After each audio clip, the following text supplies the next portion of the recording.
Sabar berasal dari kata sabarah yassabiru yang artinya menahan. Menurut istilah adalah menahan diri dari kesusahan dan menyikapinya sesuai syariah dan akal. Menjaga lisan dari celaan dan menahan anggota badan dari dosa. Sabar adalah pilar kebahagiaan seseorang hamba, karena dengan kesabaran tersebut seseorang akan terjaga dari kemaksiatan dan tabah dalam menghadapi kehidupan di dunia ini. Allah berfirman dalam surat Al-Baqarah ayat 153 yang berbunyi, A'udzu billahi minasy syaithanir rajim. Bismillahirrahmanirrahim. Ya ayyuhalladzina amanu ista'inu bis-sabri was-salah. Innallaha ma'as-sabirin. Yang artinya, ya ayyuhalladzina amanu, wahai orang-orang yang beriman.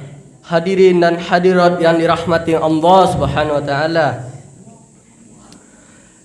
Ayat ini menunjukkan atau menghimbau bagi orang-orang yang beriman.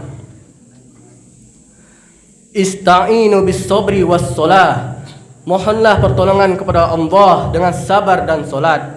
Innallaha ma'as-sabirin. Sesungguhnya Allah berserta orang-orang yang sabar.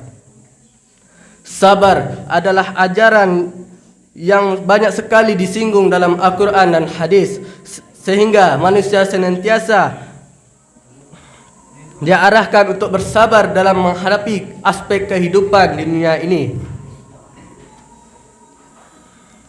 Sabar yang sebenarnya adalah kemampuan dalam mengendalikan sikap dan menahan emosi, menerima dengan ikhlas, rela hati, menerima kondisi yang telah ditakdirkan oleh Allah Subhanahu wa taala. Hadirin dan hadirat yang dirahmati Allah Subhanahu wa taala, Allah menjadikan kedudukan yang tinggi di surga bagi orang-orang yang sabar.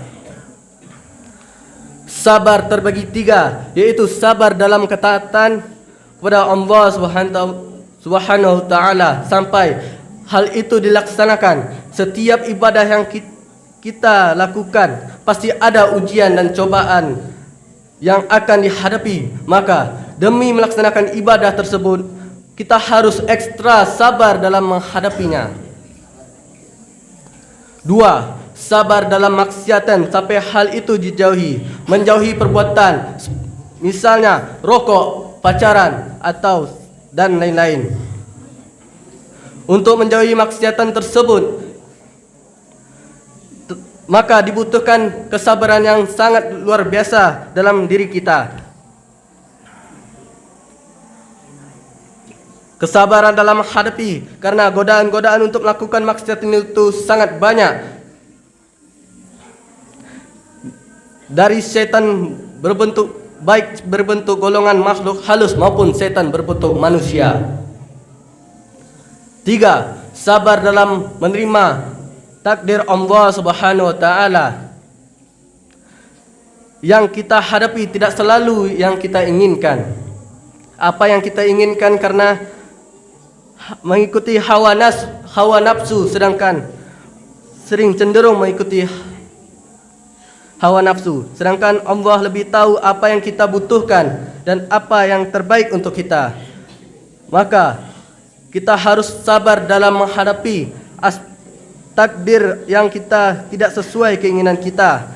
Maka dari itu kita perlu bersabar dalam menerima seluruh aspek kehidupan.